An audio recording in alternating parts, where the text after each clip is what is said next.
Selamat siang dan juga selamat malam kepada para pemirsa yang telah menonton video ini.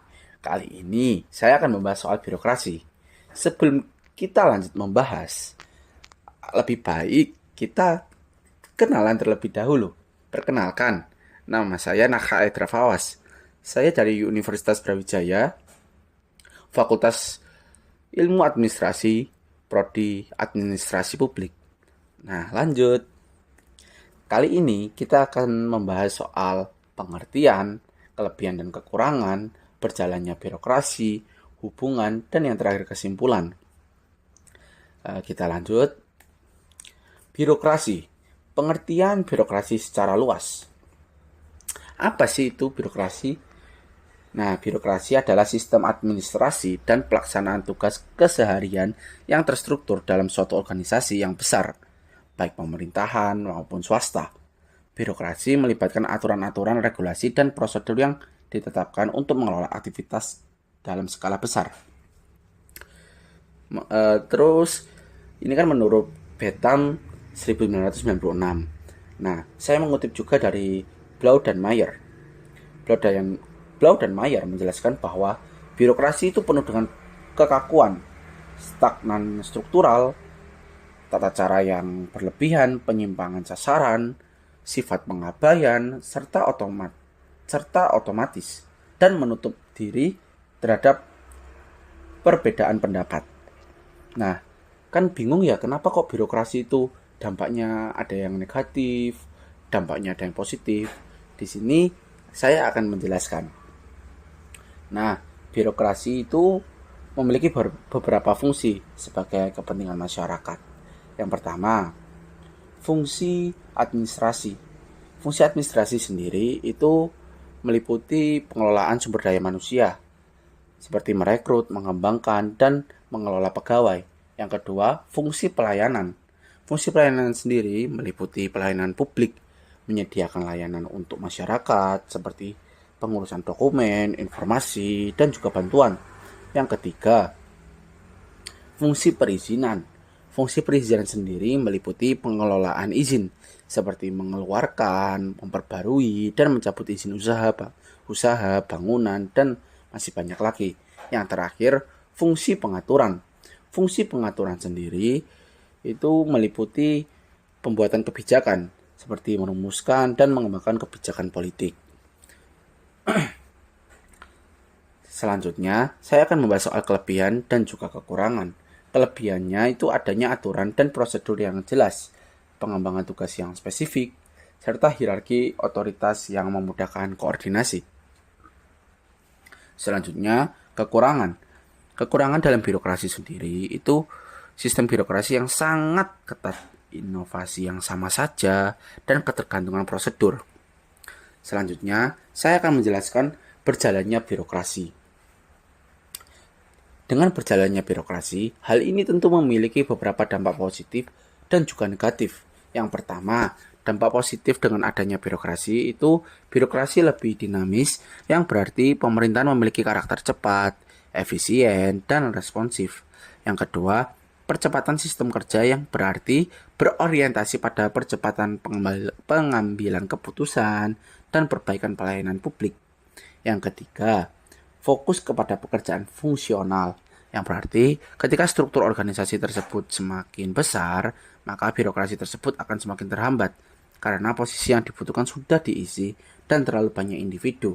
Dan yang terakhir, mendorong efektivitas dan efisiensi kinerja, yang berarti penggunaan sumber daya dengan optimal dan dapat dimanfaatkan untuk mencapai tujuan yang diinginkan.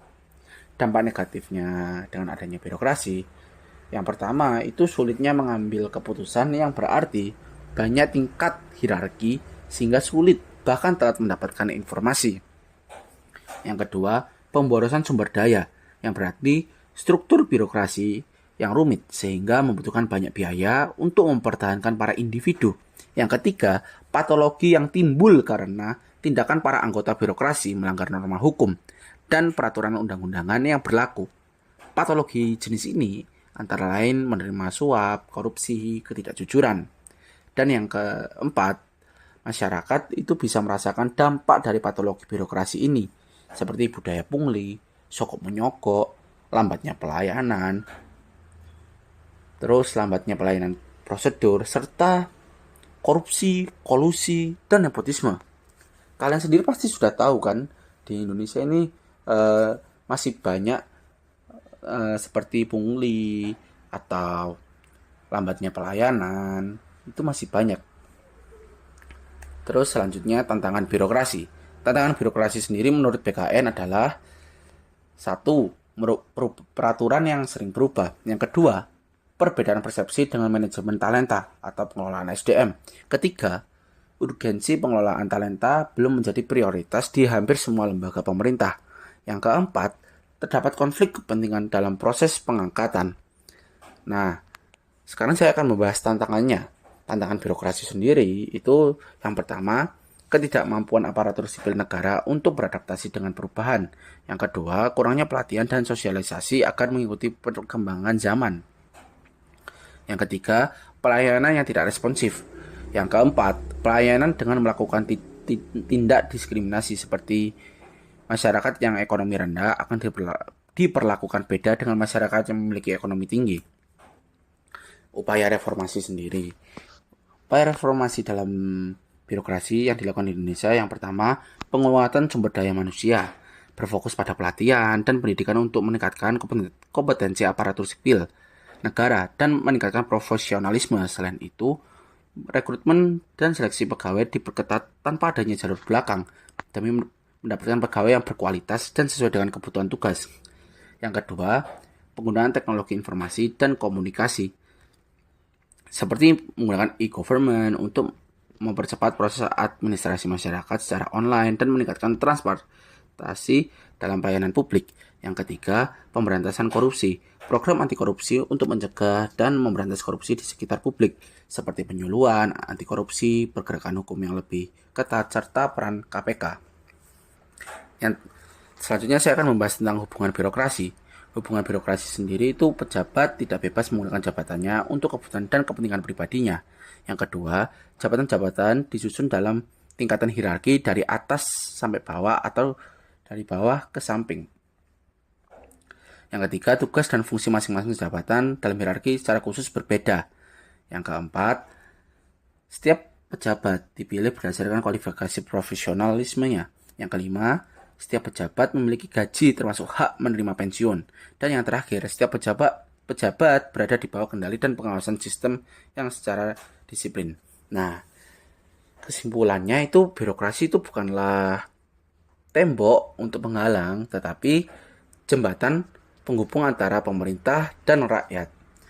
Dan saya sendiri menyimpulkan bahwa arti birokrasi itu seperti biro itu meja ya, dan kerasi itu pemerintahan. Jadi menurut saya itu birokrasi secara gampangnya itu pemerintahan di atas meja. Nah, di sini saya kan sudah selesai membahas soal presentasi saya. Kalau semua kalian ada pertanyaan, boleh dong di komentar. Nanti akan saya jawab. Terima kasih.